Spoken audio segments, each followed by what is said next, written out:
With probably hundreds of thousands of people getting a copy of the base game this past week, I thought it'd be interesting to take a trip down memory lane and summarize additions to the game and when they happened. I had to axe a lot of little things because there have been a whopping 80 patches to the game. I'll also avoid listing version numbers. Something noteworthy about The Sims is that you get stuff when it's ready, and they do not tend to do major 1.1 or 2.0 type updates. The Sims 4 launched to some heavy criticism from the community and a lukewarm response from players. It seemed like there was a lot missing, but things have definitely improved with the base game since then. Obviously, you have a lot of toys if you have the packs at this point, but Sims 4 should be capable of standing on its own with no additional purchases.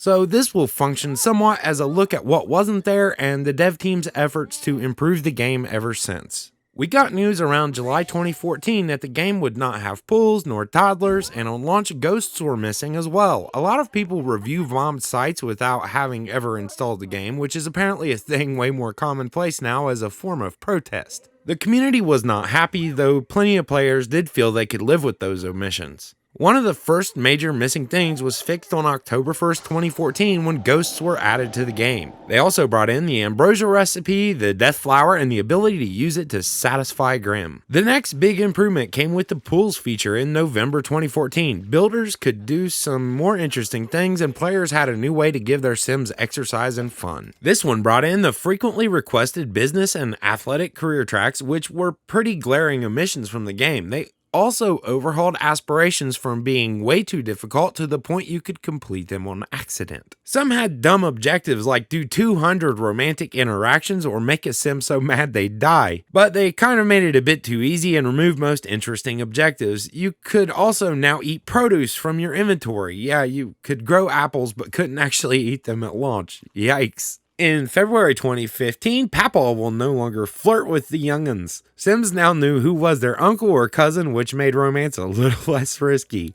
Yeah, that's correct. 5 months past launch, the game finally could tell you who was related to who. The basement tool in March 2015 allowed you to build 2 levels down, which was improved much later but extremely welcomed at the time. It's a small one, but the patch in May 2015 brought back a tradition from previous titles, the ability to influence gender of babies based on music you listen to and produce you eat. Additionally, Sims would now call your Sim up and offer them to go out on a date or party. They also fixed this bug where if you asked someone on a date, they could not resist you. A custom room tool was also added in June 2015, but more notably, the town of Newcrest was introduced, as players requested more built space. The town is totally empty, which means you can customize its lots, and dear God, this one brought the welcome wagon. Devs, could we please have the option to turn off the welcome wagon? Half walls were patched in on July 9, 2015, another box checked off the builder's wish list, and we're all better off for it. For average players, it was nice to just finally be able to lock doors. Seriously, Sims going in your bedroom was creepy.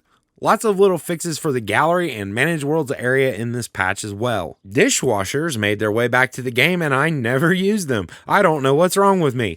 I was a little surprised to read that until this point you were not getting mail if your Sims weren't home. September 2015 brought the jealous trait and the ability to claim beds like whose is whose. Kids sleeping in the $10,000 bed while dad's in the My Little Pony pink thing that has work the next day. We would finally get to call a handyman to repair broken things in November 2015. The 64-bit executable was released in December of this year to modders' delight. This allowed the game to use more memory. You could also hire caterers and bartenders and manage groups. The hire a gardener interaction was introduced in this patch along with the kleptomaniac trait and grilled cheese aspiration that I would estimate at least 30% of you are not aware of.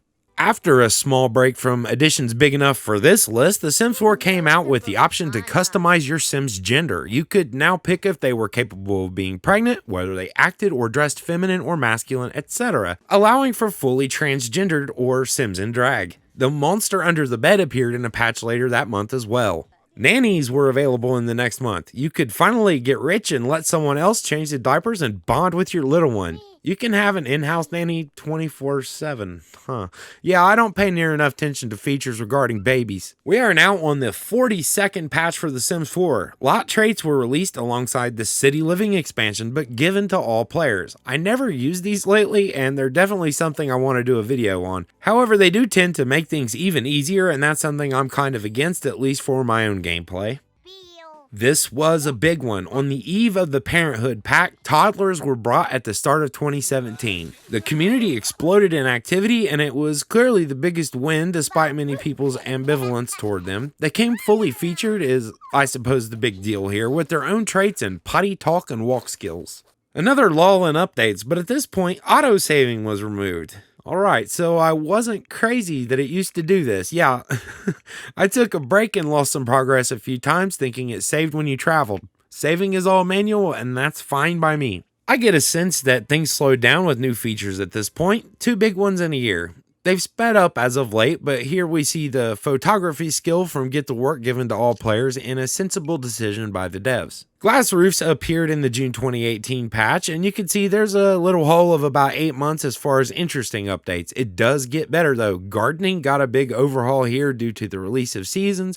You could now purchase seed packets, and evolution was changed. Sims could now purchase a retrading potion to reset traits in the reward store. In July 2018, the gallery was overhauled to better sort things, added social functions allowing you to follow creators, and place things from the gallery even if you started the process in live mode. You're also finally able to put easels in your inventory and paint anywhere you like. Sims would also try harder to use the closest sink to wash the dishes. The November 2018 patch was huge and perhaps explained some of the slowness.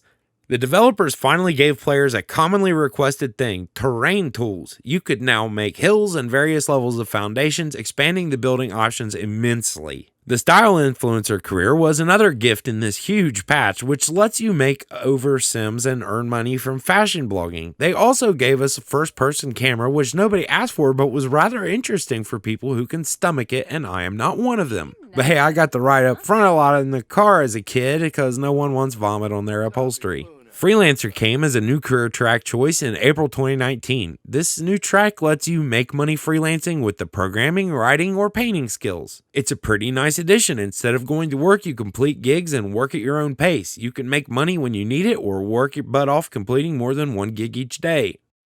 Okay, so like me, you all probably feel like experts on the history of The Sims 4 now. What a lot of patches. I looked at all 80 on the wiki and am grateful to the folks who kept that up. It was extremely helpful in making this video.